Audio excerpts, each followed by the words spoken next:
Magandang umaga po sa inyong lahat mga kaibigan. Nandito ako ngayon sa Indang, Cavite. So meron po akong i-vlog sa inyo na farm, 3.6 hectare. So ito po, may bakod po siya. Yan, yun po yung pinaka-gate hanggang doon. So kasama po natin si Ate Teresa, yung isa po nating co-agent na may hawak po nito. Ate, hello. Hello Yeah. po. So, Magandang araw po sa lahat. Yan. So ate, ito ay 3.6 hectare, no? Opo, clean title po. Tapos yung frontage niya, mapapansin nyo kasi along ano po siya, Barangay Road, di ba? Opo. Pero malapit po sa East-West Road. Malapit ito sa East-West Road. Opo. Yan. Tapos ang frontage niya ay More than 100 meters. more than 100 meters. Tapos kung mapapansin nyo, may bakod na ho siya. Opo. Tapos marami siyang ano, no, fruit bearing trees. Opo. Saan papunta to ate? Yan, yung way na yan. Papuntang Daini po. Daini, Indang, Cavite. Indang, Cavite. Diretso rin po yun ng East-West yung place na yun. Oh. So, ang may-ari nito ay nasaan ngayon? Nasa US po. Nasa US. Yan. Pero anytime pag may buyer, bibili Basta nila. sure buyer, anytime uwi rin po Uuwi siya. sila. Opo. Okay. So ito, binebenta to sa halagang magkano ate? 3,000? 3,000 per square meter po. Clean title. 3,000 per square meter, clean title. Yan. Tapos may kasama na ho siyang bahay sa loob. Papasokin na natin. Tatlong bodega. Tatlo po ang bahay sa loob, te. Isang bahay, tatlong bodega. Isang bahay, tatlong bodega. Yun. Check natin isa-isa yun. Mas maraming prutas. Maraming prutas. Ano po yung mga fruit bearing trees dyan natin? Mga dragon fruit, saging. Tapos maraming pang iba't iba. Ba, maganda ano? Mangga. So kung naghahanap talaga ho kayo ng farm, dito, yan, binibenta ho ito. Itong farm na to. Pass mo tayo. Puro mga dragon fruit nga, no? Ayun pa isa, oh. Ang ganda pa yun sa dulo, no? Opo. At ang gilid nito ay ilog na malaki. Yung gilid niya, ilog na malaki. Opo. Oh. Malalim yung ilog. Opo, tsaka maluwang. Maganda yung ilog. Tapos ito ay may kuryente na, may wifi, may tubig. May bahay, may tatlong bodega. May kuryente na ano. Tapos may tubig, May wifi. may wifi. So, may idea kay ate bakit binibenta tong farm?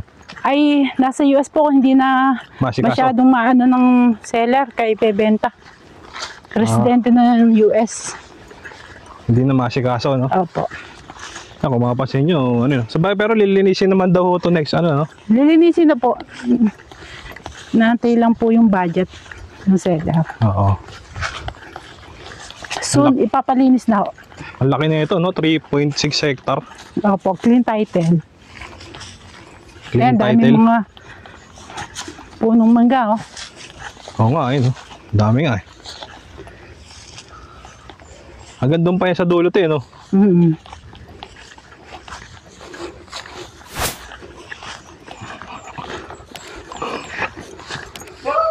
May aso. Mapasok natin yung bahay dyan, te. Oo. Doon lang sa gilid. Maganda to kasi malapit sa East-West Road, no? Kasi yung East-West Road, diretso na yun, papunta ng Silang. 1 minute lang, East-West Road na. Oo. Parang wala pang 1 minute eh.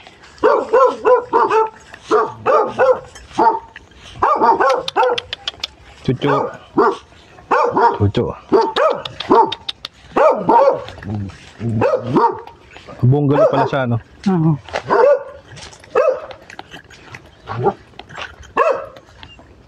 Ay, siya ate. Tapos dito yung daan yung pupunta doon sa taas. Tara. So, pupunta doon sa taas. Meron siyang Dini. Mark, dini. dito po. Ayun. Tapos kakaliwa ka, kakanan ka dyan. So, meron na pala siyang no? Lindero. Ayun, no? Oo, meron na. Bakod.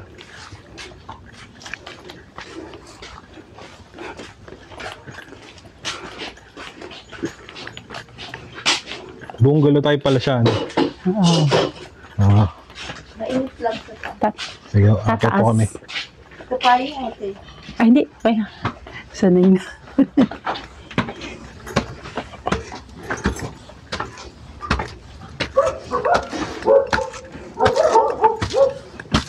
Ba maganda nga, no? Kitang-kita mo yung buong surroundings eh.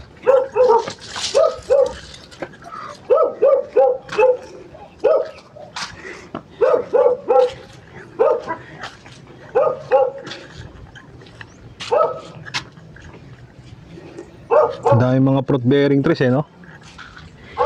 Yung po yung side na yung Manila. Yung sa dulo. Oo.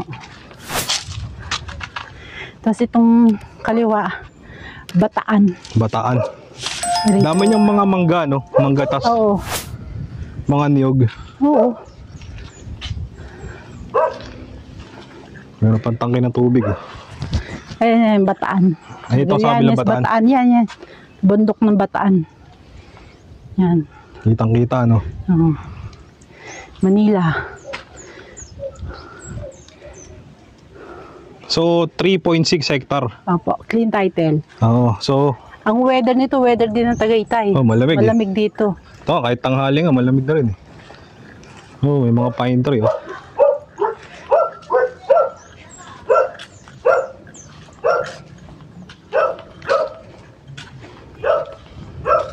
Diyan tayo.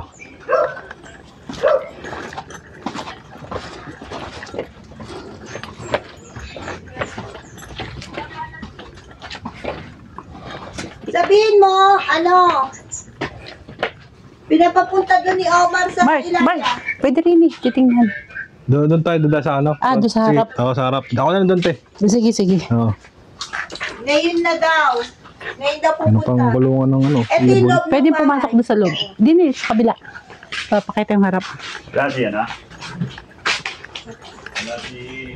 So yun guys, no, kung naghanap kayo ng farm, Rest House Farm, Indang, Cavite. Yan, malapit po ito sa East West Road. Tuturo ko sa yung bodega.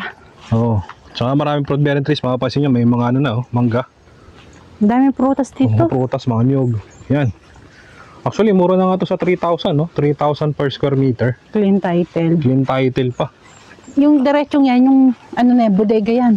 Yan, Malaking kung bodega. interested kayo guys, ipa-flash ko yung aking number, tawagin nyo po ako. Tignan mo po natin ito ng personal. Saan yung bodega?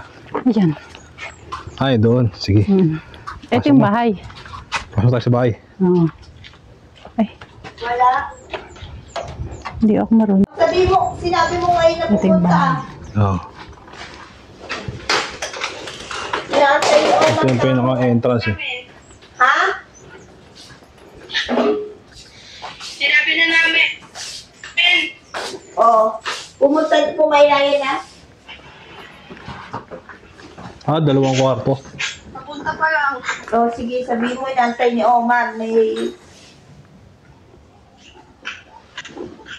Tapos ito. Yung sa CR. Oo, sige na. Yan, Tatawagan ko so, si Omar. Comfort room. Sige.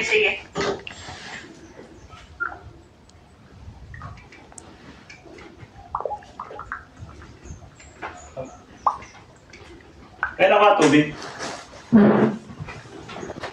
May aircon pa yun. Split type. Hindi, yan lang sa kailangan tubig. Akala ko inom sa tubig. Diyan sa kulit. Ah, supply ng kulit. Walang, kayo rito. walang sariling ano.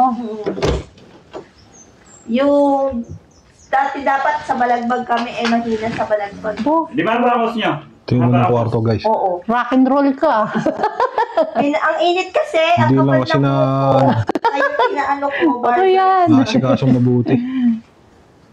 Yan.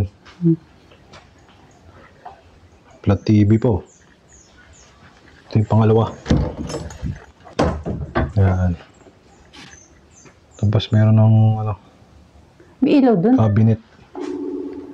Ay, inano ko yung ilaw ngayon, pinatay ko sa main. Ah, kaya pala eh. Kasi meron ako, may tinuro sa akin doon parang nakis lang. Ah, Pinatayin pala sa main switch yung ilaw. baka nasa ng puno ano. Parang may sunog. Hmm. Bukas yata gagawin ni na Kuya Hino. Hindi, may internet ka pa rin. Load na lang po. Ah, Tapos Mark, may dirty kitchen dyan kanan. Ito yung dirty kitchen. Yung pa tagbo sa bodega, sa likod. Yung dirty kitchen na yun. Pa. Ah, dito pa rin dadaan. Oo, bababa. Tapos dyan dadaan. Kaso May nakapalay kitna dito ka. Meron Hindi, dito, okay lang. bodega rin yun. May kitna dito ka. Araw-araw na ako Mga- nandito. Mula nung pagkapatay ng biyanan ko, araw-araw na uli ako nandito. Yan. Ah. So, ang babayaran nyo talaga Ano? ito. Bonus Pag day ng off bahay, ko tsaka lang yung bodega eh. Hindi, ako Ang babayaran lagi na ko lang alis. din. Sabi ko bago ako pumunta. Right, Tapos sure. isang beses doon ako, nilibing na. Ba't ang bilis nilibing? 3,000 Tapos plus. ordinary days pa. Oo, ano yata? Ano araw niya libing? Day? Yan. Oo. God. Last year ang dami ano. Yan. Kumapa nga dyan si attorney. Hindi kasi kung binomba yan, baka meron ng gulat. Punta natin yung ano, Alin? yung bodega. Ano ba? Wala ang susi na kay Felix. Wala doon susing bodega, Mark. Adi yan lang sa labas. Oo, yan lang sa labas lang.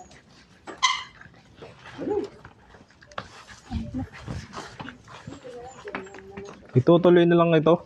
Oh, bodega rin yan. Bodega rin, oh. Tutuloy na lang ito kasi sino yung bibili, no? Te. Sana kasi yan ang kwarto namin.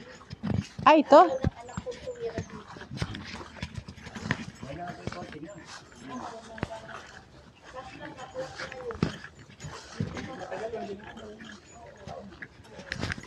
Meron pang ginawang ano yun, kubo. Kaso, mukhang hindi na yata pwede akyatin yan eh.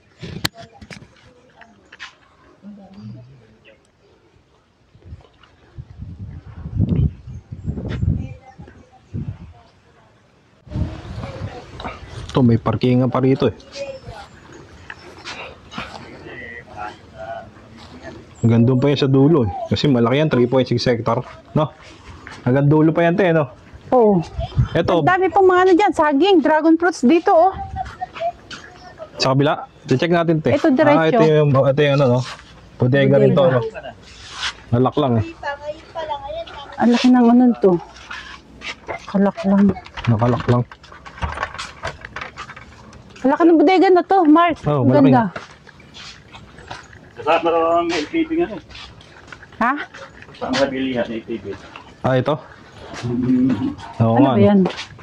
Para saan? Pa? May na yan, yan eh. Panggala-gala dyan. Ah.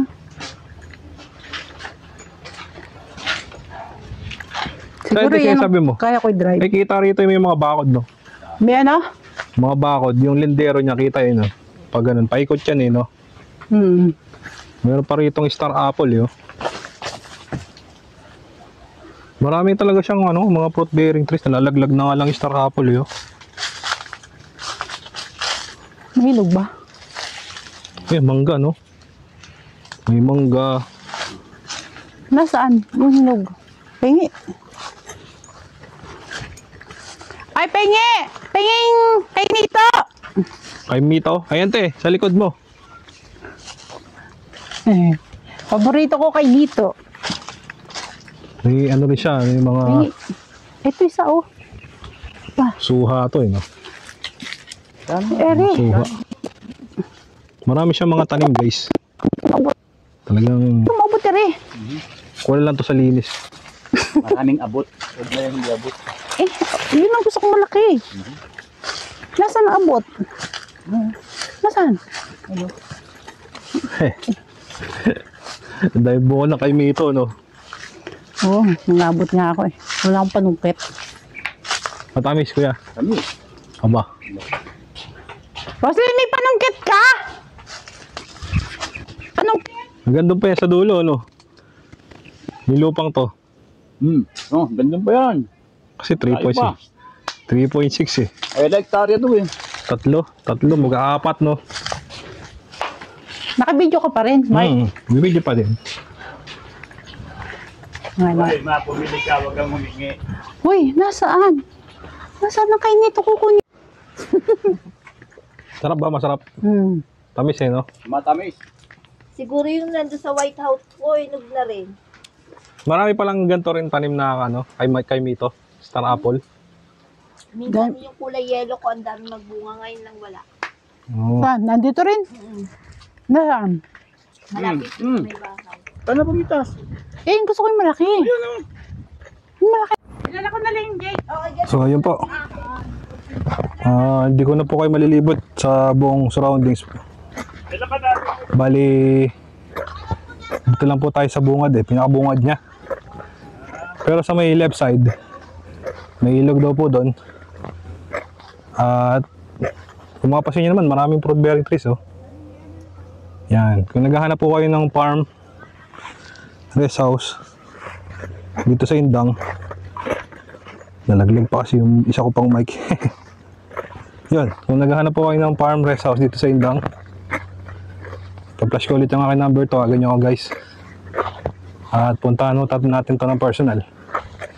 Maganda to kasi ang zonal value sa agricultural land, lalo na kung maraming tanim, mataas na yun mataas na yung price per square. Pero kung flat lang siya na lupa tapos walang tanim, mura pa yun. Dito mapapansin nyo, maraming mga tanim maraming fruit bearing trees. May mangga, tsaka may santol to Bangkok. Nalaglag pa yung aking bike. Oo. So yun, maraming salamat po sa mga tumatangkilik ng aking YouTube channel. Nasa Pilipinas. Sa Pilipinas na? Oo. So yun po. Kung hindi pa ako kayo belong, don't forget lang po to like and subscribe my YouTube channel para ma-update po kayo sa mga upcoming ko pang videos. So yun po, kung nasa mga kayo naroon, stay safe always. Take care, God bless to everyone.